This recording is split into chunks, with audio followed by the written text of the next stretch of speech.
Thank you, Gregor. Evening, Paul. Just obligatory. What can you tell us about your lineup this evening? The same as last with Lauren Brissot in goal. Thank you. We'll go next to Kelly Moore from CJOB. Go ahead, Kelly.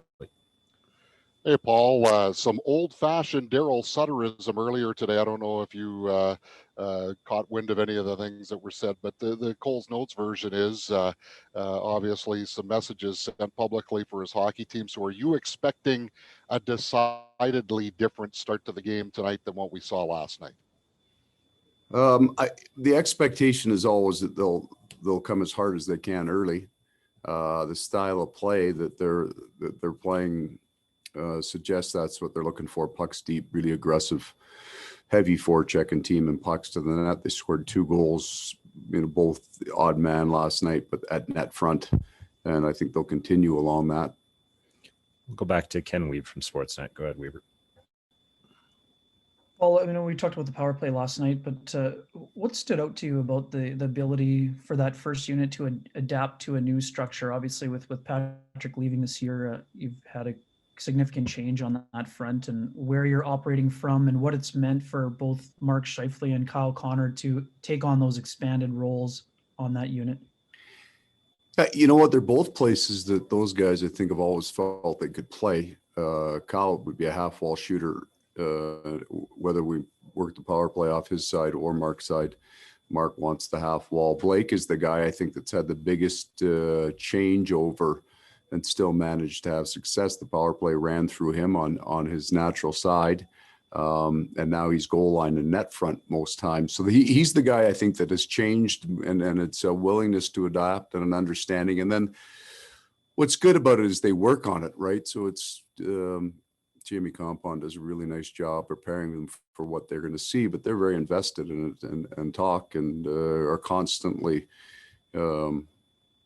kind of trying to find those little nuances in everybody's penalty kill. And I think maybe the one guy we don't talk about is Paul Stastny, who's got so much experience that he's got a lot to add in those discussions and kind of can see everyone's position from that middle slot place, and certainly where he positions himself is very important to how the other 4 men function.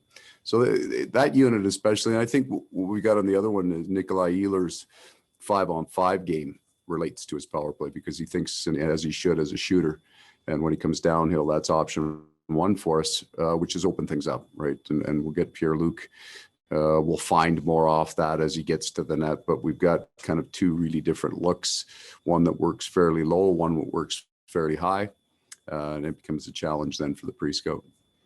We'll go next to Mitchell Clinton from Jets TV. Go ahead, Mitch.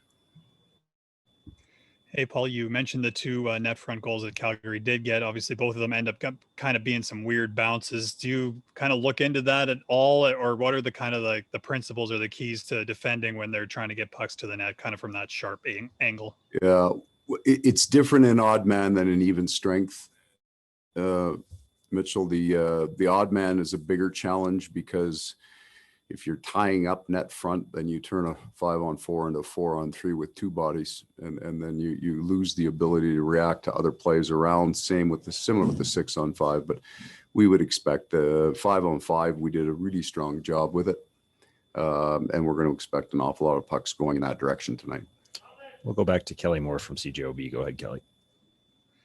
Paul, I don't know what it's like at ice level, but from afar, it really appears as though pucks are jumping and hopping all over the place more than they ever have.